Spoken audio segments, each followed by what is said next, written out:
Picture this. You wake up on a beach with nothing but the clothes on your back, surrounded by endless ocean in every direction. No rescue boats on the horizon, no planes overhead, just you, a tiny strip of sand and coral, and the crushing realization that nobody knows where you are. For most of us, that scenario exists only in nightmares or Hollywood movies. But for one man, it became a decade-long reality that would test every limit of human endurance and ingenuity. This is the true story of someone who didn't just survive on a remote atoll for 10 years. He built an entire life there, faced unimaginable challenges, and discovered what it truly means to be alone with nothing but your will to live. Now, before we dive into this incredible tale of survival, let me tell you something that will blow your mind. When rescue finally came, they almost didn't recognize him as human. The man they found bore little resemblance to the person who had first set foot on that desolate patch of land.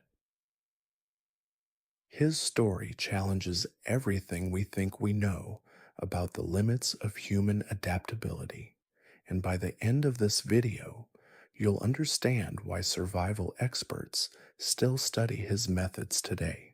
But this isn't just another feel-good survival story. What happened on that atoll was both miraculous and horrifying in equal measure. The psychological toll of complete isolation, the brutal reality of finding food and water on a barren coral island, and the desperate innovations required just to see another sunrise. This is a story that will change how you think about human resilience forever. The year was 1942, and the world was engulfed in the chaos of global war. Shipping lanes across the Pacific had become treacherous highways where merchant vessels played deadly games of cat and mouse with enemy submarines and aircraft. It was during one of these perilous journeys that our story begins, with a cargo ship making its way across the vast emptiness of the Central Pacific. The vessel was carrying supplies between Allied bases, navigating through waters that had become a graveyard for countless ships. The crew knew the risks, they all did in those days, but the war effort demanded that supplies keep moving, no matter the danger. Among the crew was a man whose name would eventually become legend among survival enthusiasts, though at the time he was just another sailor doing his duty. The attack came without warning, whether it was a submarine torpedo, aircraft bombing, or naval gunfire. The result was the same. The ship was going down, and going down fast. In the chaos of the sinking, with alarms blaring and men shouting orders that couldn't be heard over the roar of rushing water and twisted metal, survival became purely instinctual. Our survivor found himself in the water, clinging to whatever debris he could find as his ship disappeared beneath the waves.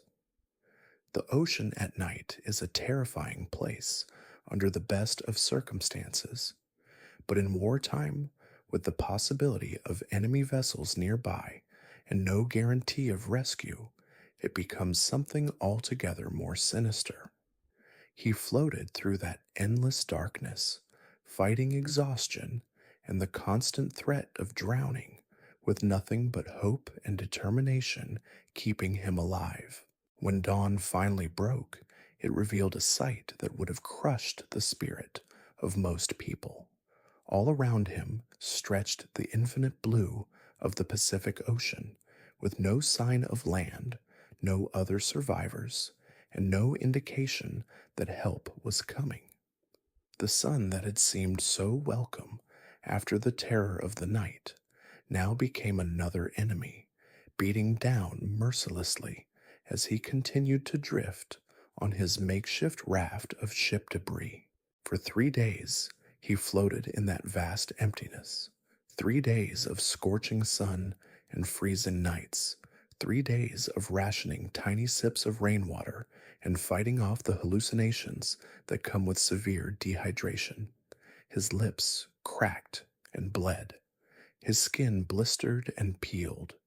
His body began consuming itself to stay alive. Most people would have given up. Most people would have slipped beneath the waves and found peace in the darkness below. But on the fourth day, something appeared on the horizon. At first, he thought it was another hallucination, his mind playing cruel tricks as it had been doing for hours. But as he drifted closer, the mirage refused to disappear. It was land, a thin line of white sand and palm trees that seemed impossibly small against the immensity of the ocean, but it was real.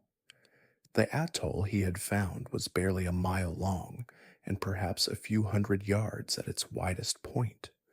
It was one of thousands of such formations scattered across the Pacific, most of them unnamed and uncharted, forgotten by the world and visited only by seabirds and the occasional lost soul.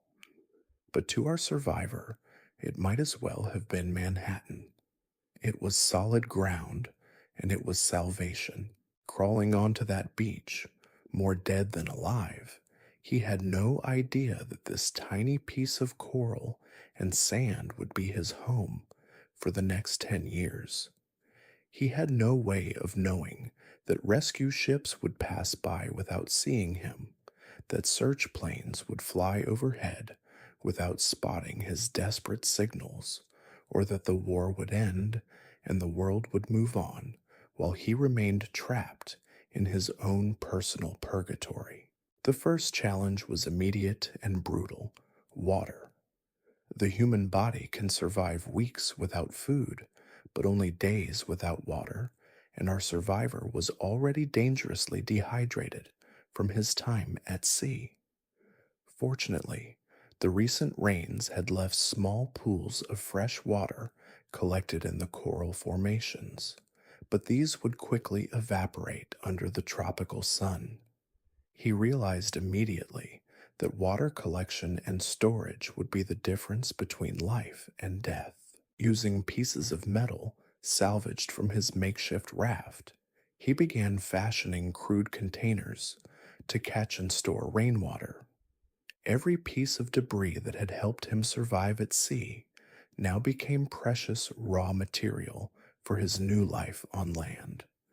He learned to read the sky, to predict when rain might come, and to position his collection system to capture every precious drop. But water was just the beginning. Food presented an even greater challenge on this barren atoll. The few coconut palms provided some sustenance, but not nearly enough to sustain a human being long term. He would need to become a hunter, a fisherman, and a forager all at once, learning skills that humans had relied on for thousands of years, but that modern civilization had largely forgotten.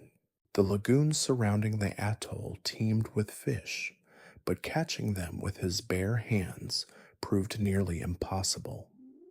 Seabirds nested on the island, but they were wary and quick to fly away at the first sign of human presence. Even the crabs that scuttled across the coral proved frustratingly elusive. Our survivor quickly realized that he would need to think like an engineer, designing and building tools that could help him harvest the meager resources available. This was where his ingenuity truly began to shine. Using sharp pieces of coral, he crafted crude but effective spears. With strips of fabric from his clothing, he fashioned primitive nets and snares. Every failure taught him something new. Every small success built upon the last, and slowly but surely, he began to master his environment rather than simply surviving in it. The psychological challenges, however, were perhaps even more daunting than the physical ones. Complete isolation does things to the human mind that are difficult to comprehend unless you've experienced them firsthand. Without another human voice, without conversation or companionship, the mind begins to turn inward in ways that can be both enlightening and terrifying. He talked to himself constantly, maintaining a running commentary on his daily activities just to hear a human voice, even if it was his own. He created imaginary companions, holding full conversations with people who existed only in his memory. He established routines and rituals that gave structure to days that otherwise blended together into an endless cycle of survival tasks. But this was only the beginning of his incredible journey. The mental fortification he built became just as crucial as any physical shelter. He divided his days into precise segments, creating artificial deadlines and goals that gave meaning to each sunrise. Morning was for water collection and maintenance. Midday brought fishing and food gathering when the sun was too intense for other work. Afternoons were dedicated to tool making and shelter improvement. Evenings became his time for planning and reflection. As weeks turned into months, his body adapted in ways that would have seemed impossible back in civilization. His hands, once soft from shipboard duties, became leather tough from handling sharp coral and rough materials daily. His eyesight sharpened as he learned to spot the subtle differences between edible and poisonous sea life. His hearing became so acute that he could identify approaching weather patterns by the changing sounds of wind and waves hours before they arrived. The construction of his first real shelter marked a turning point in his survival story. Those initial weeks of sleeping exposed on the beach, using palm fronds as makeshift protection, had taught him that the elements could kill him just as surely as starvation. The tropical sun during the day was merciless, but the nights brought their own dangers: sudden rain squalls, temperature drops, and winds that could chill him to the bone. His engineering background served him well as he surveyed the limited resources available. The atoll provided coral rocks of various sizes, palm trees that could be harvested for timber and thatch, and the endless supply of debris that washed ashore from passing ships and the ongoing war. What it lacked was any kind of conventional building material, metal fasteners, or proper tools.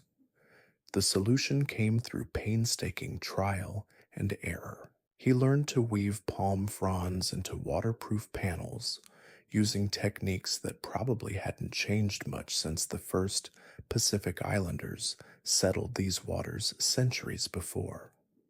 Coral blocks became his foundation stones, carefully selected and positioned to create a level base that would drain properly during the frequent tropical downpours. The roof presented the greatest challenge.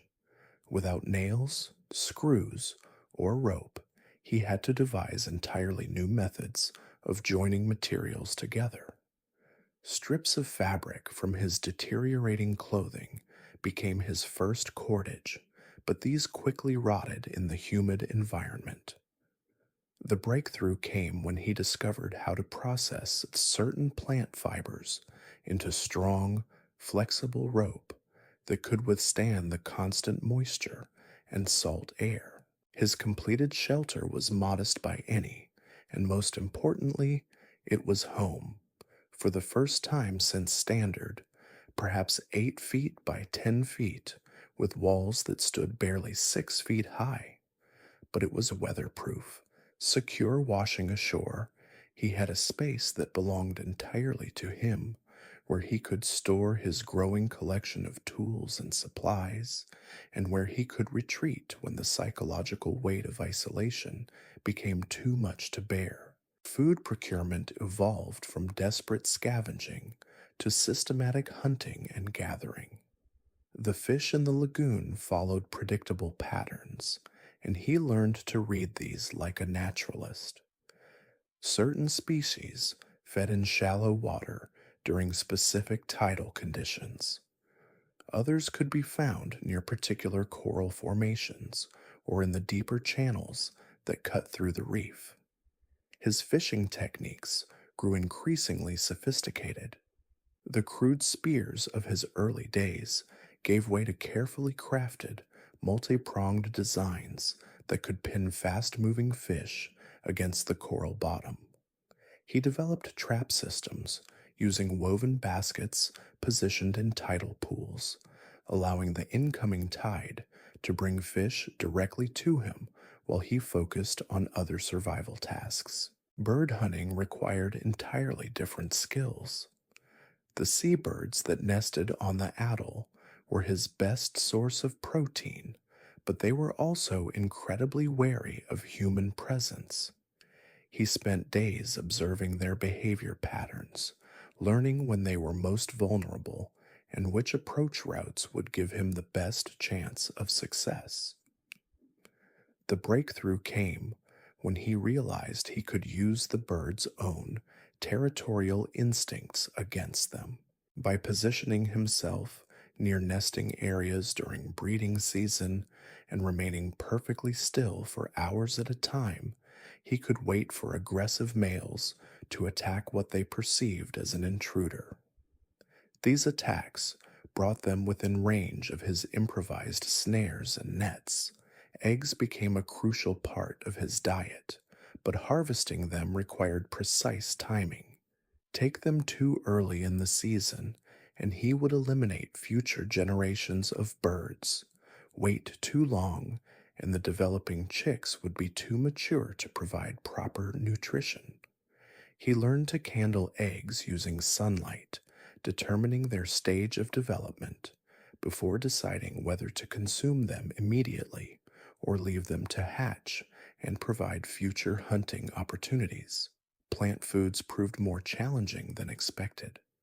While coconuts were obvious and plentiful, the atoll's limited ecosystem provided few other edible options. He experimented cautiously with various seaweeds and algae, testing small quantities and waiting for adverse reactions before incorporating them into his regular diet. Several early experiments left him violently ill, teaching him the crucial lesson that desperation could not override caution when it came to unknown foods. The psychological transformation during this period was as dramatic as the physical adaptations. The man who had once relied on civilization's complex systems for every basic need was becoming something entirely different, a creature perfectly adapted to his tiny world, capable of reading subtle environmental cues that most modern humans would never even notice. His relationship with time changed fundamentally.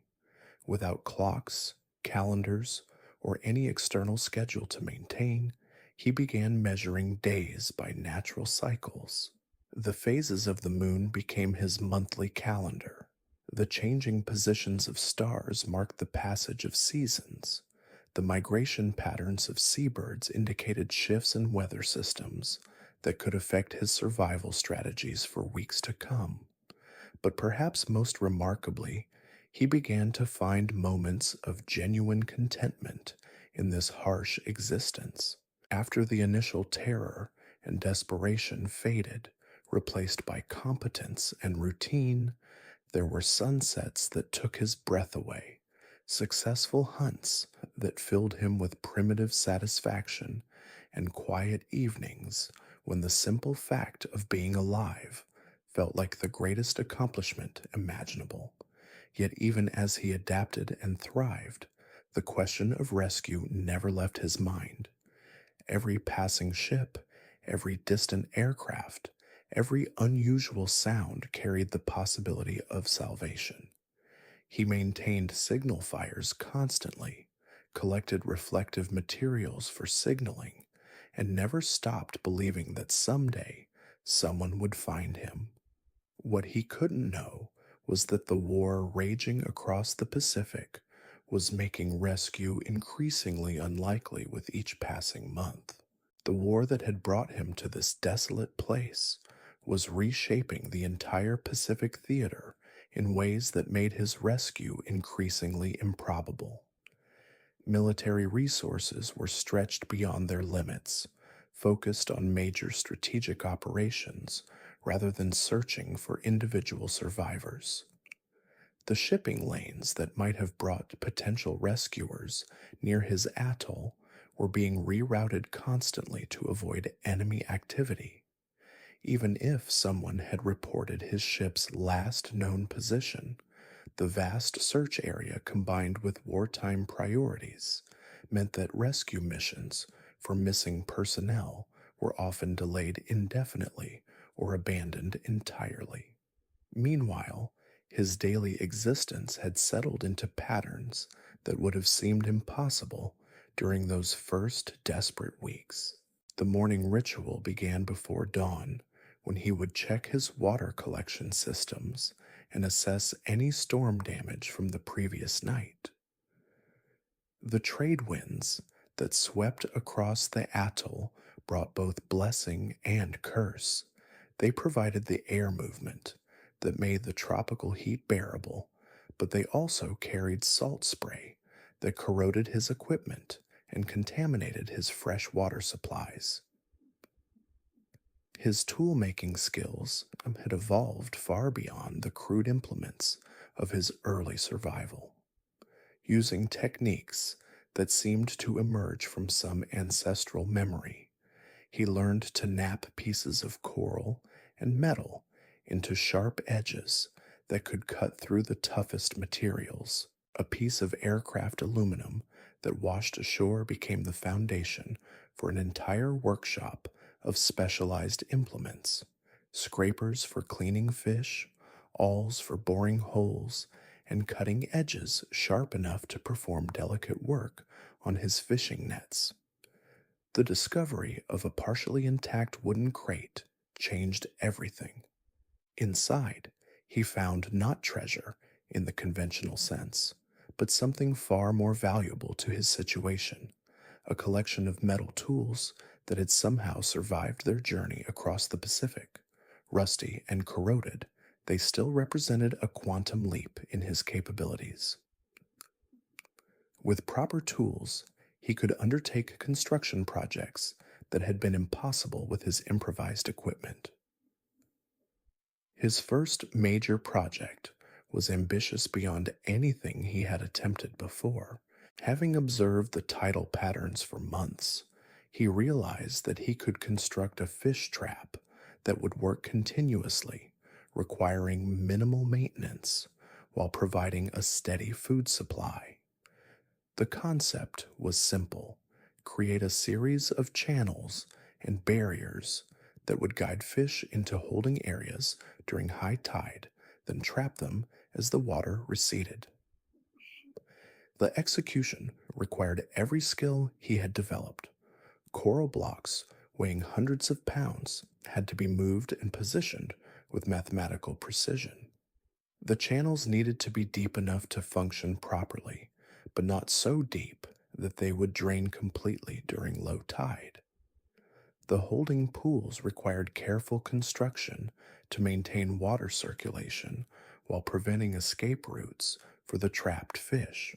Working alone with only the most basic tools and his own physical strength, the project took nearly 3 months to complete. There were days when tropical storms destroyed weeks of progress in a matter of hours. There were moments when the sheer scale of the undertaking seemed to mock his efforts, when the ocean appeared to be actively working against his every move. But when the trap finally functioned as designed, the psychological impact was almost as important as the practical benefits. For the first time since arriving on the atoll, he had created something that truly improved his situation rather than merely helping him survive. The steady supply of fresh fish freed up time and energy for other projects, but more importantly, it proved to himself that he could not just endure this existence, he could actually thrive in it. The success of the fish trap marked the beginning of what he would later think of as his engineering period. With reliable food sources established, he could focus on increasingly sophisticated improvements to his living conditions. The original shelter, which had seemed so adequate when he first built it, now appeared primitive compared to what he knew was possible. His second major construction project addressed the fundamental problem of food preservation. In the tropical heat, fish and other protein sources spoiled within hours unless consumed immediately. This forced him into an inefficient cycle of constant hunting and gathering, leaving little time for other necessary activities. The solution came from observing how the coral itself seemed to maintain different temperatures at various depths. By excavating a storage chamber below ground level and lining it with specific types of coral that retained coolness, he could create a primitive but effective refrigeration system. The chamber required precise engineering to maintain proper drainage while maximizing the cooling effect of the surrounding materials. Ventilation became the key to making the system work. By positioning the entrance to catch the prevailing winds and incorporating a series of carefully angled passages, he created air circulation that kept the interior significantly cooler than the surface temperature. Fish stored in this underground chamber could remain edible for days rather than hours, revolutionizing his approach to food management. But perhaps the most remarkable aspect of this period was how his relationship with the atoll itself began to change. What had once seemed like a prison was gradually becoming something more complex, a harsh but fair partner in his survival. The island demanded constant attention and respect, but it also provided everything he needed if he was clever enough to recognize and utilize its resources. He began to see patterns and connections that had been invisible during his early desperation. The migration routes of different bird species corresponded to seasonal changes in fish populations. The growth cycles of various plants indicated optimal times for gathering different types of food. Even the weather patterns, which had once seemed random and threatening, revealed underlying rhythms that could be predicted and prepared for. This deeper understanding allowed him to plan beyond immediate survival needs. He began thinking in terms of seasons, then years, developing long term strategies that assumed he might be on the atoll indefinitely. The psychological shift was profound. He was no longer simply enduring his situation while waiting for rescue. He was actively building a life, creating systems and structures that could sustain him for however long necessary. The isolation that had nearly driven him mad during those first months began to take on different qualities. Without the constant noise and distraction of civilization, he found himself becoming aware of subtle environmental changes that most people would never notice. He could predict weather patterns days in advance by observing cloud formations and wind shifts. He knew the precise timing of tidal changes without consulting any instruments. He had developed an almost supernatural ability to locate fish and birds based on seemingly invisible cues. Yet, even as he adapted and found purpose in his solitary existence, the human need for connection remained a constant challenge. He found himself conducting elaborate conversations with imaginary companions, creating detailed personalities and backstories for people who existed only in his mind. These mental exercises served a crucial psychological function, keeping his social instincts active even when there was no one to practice them with. The arrival of his third year on the atoll brought both triumph and a new kind of despair. His systems were working better than he had ever imagined possible. His health was stable, his food supply was reliable, and his shelter had evolved into something that could genuinely be called comfortable. By any objective measure, he had achieved an almost miraculous adaptation to impossible circumstances, but success brought its own psychological burden. As his survival skills improved and his situation stabilized, the reality of his isolation became more crushing rather than less. He was no longer fighting for his life every day, which meant he had more mental energy to contemplate his situation. The possibility that he might spend the rest of his life alone on this tiny piece of coral and sand became not just a fear, but a genuine probability that he had to confront.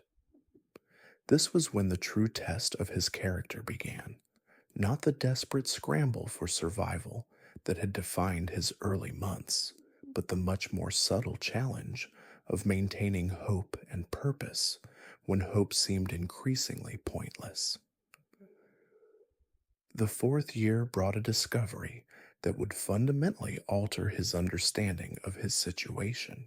While exploring a section of the reef he had previously avoided due to dangerous currents, he found something that made his heart race with possibilities he had long since abandoned. Carved into a coral formation, barely visible beneath decades of marine growth, were human markings. Someone had been here before. The symbols were crude, but unmistakably deliberate. Lines and marks that could only have been made by human hands. As he carefully cleaned away the accumulated coral growth and algae, more markings became visible. They appeared to be some kind of counting system, with groups of lines arranged in patterns that suggested someone had been tracking time, perhaps even years. But it was what he found next that truly shattered his understanding of his predicament. Hidden beneath a carefully arranged pile of coral rocks was a container, a metal box that had been deliberately concealed and protected from the elements. His hands shook as he worked to free it from its hiding place, knowing that whatever was inside might hold answers to questions he had been afraid to even ask. Inside the box were items that told a story both hopeful and heartbreaking. There were crude tools similar to ones he had made himself, suggesting that his predecessor had faced the same challenges and developed similar solutions. There were shells and pieces of coral arranged in patterns that might have been attempts at art or decoration, evidence of a human mind trying to find beauty and meaning in this harsh environment. Most significantly, there were marks scratched into the metal itself, hundreds of them, arranged in groups that clearly represented days, weeks, some months. He counted them obsessively, recounting to make sure he hadn't made an error. The total was staggering. Someone had been on this atoll for nearly 7 years before vanishing without a trace. The psychological impact was overwhelming. On one hand, the discovery proved that long term survival was possible in ways that even he hadn't fully believed.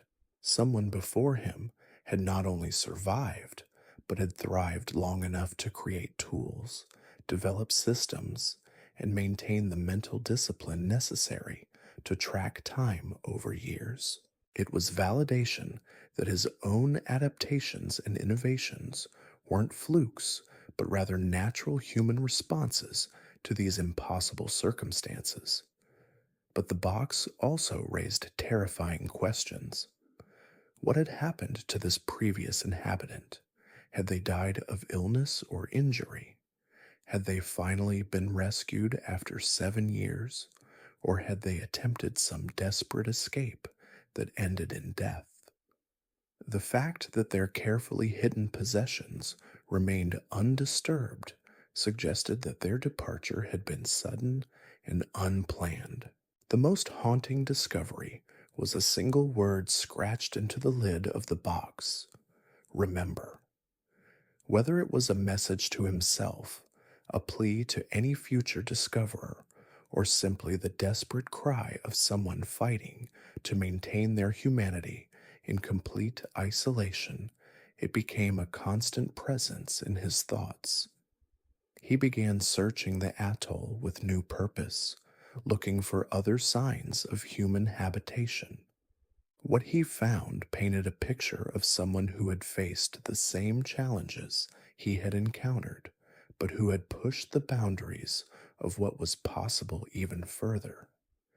There were the remains of more sophisticated structures, partially collapsed, but still revealing engineering techniques he hadn't considered. There were tool-making sites where his predecessor had worked metal and coral into implements of remarkable sophistication. Most remarkably, he found evidence of cultivation.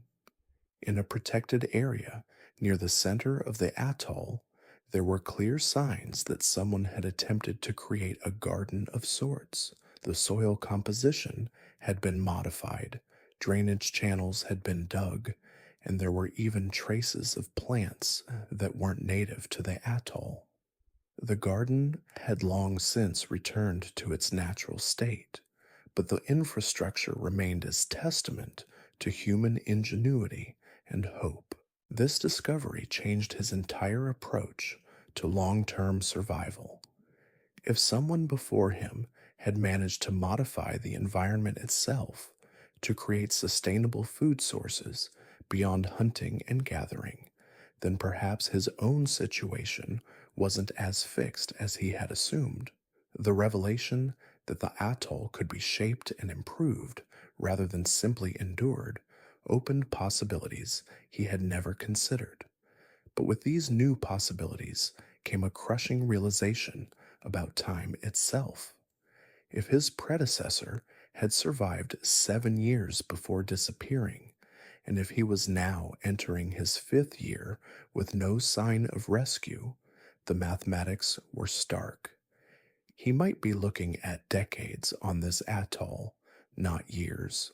The optimistic scenarios he had maintained in the back of his mind, that the war would end and search efforts would resume, that shipping traffic would eventually bring someone within sight of his signals, began to seem increasingly naive. The 5th year marked the beginning of what he would later think of as his acceptance phase. Not acceptance in the sense of giving up hope, but rather accepting that his life had fundamentally changed in ways that couldn't be reversed simply by rescue. Even if someone found him tomorrow, he would never again be the person who had originally washed ashore. The skills he had developed, the mental adaptations he had made, the profound understanding of solitude and self-reliance, these changes were permanent parts of who he had become. This acceptance brought unexpected peace. The constant background anxiety about rescue, which had colored every day for years, began to fade. In its place emerged a different kind of purpose, not survival until rescue, but survival as a complete way of life. He began to see his situation not as a temporary interruption of his real life, but as his actual life, with its own rhythms, challenges, and rewards. The projects he undertook during this period reflected this shift in perspective. Rather than building things that would merely help him survive until rescue, he began constructing improvements that assumed permanence. He expanded his shelter into something that could genuinely be called a home, with separate areas for different activities and decorative elements that served no practical purpose beyond making the space more pleasant to inhabit. His relationship with the atoll's ecosystem deepened into something approaching partnership. He learned to manage the bird populations through selective egg harvesting that actually increased their overall numbers. His fish traps were refined to the point where they provided sustainable yields without depleting the lagoon's resources. He even began experimenting with aquaculture, creating controlled environments where young fish could develop safely before being released into the larger ecosystem. When rescue finally arrived in his 10th year, it came not through any of the signals he had maintained or the systems he had built, but through pure chance. A research vessel, blown off course by a storm, spotted the unmistakable signs of human habitation on what their charts showed as an uninhabited atoll. The man they found was no longer the sailor who had washed ashore a decade earlier, but something entirely new, a human being who had pushed the boundaries of adaptation further than most thought possible. His story stands as testament to the incredible resilience of the human spirit and the lengths we can go to not just survive, but truly live, even in the most impossible circumstances. Sometimes, the greatest discoveries about human potential come not from what we achieve in comfort, but from what we become when everything familiar is stripped away.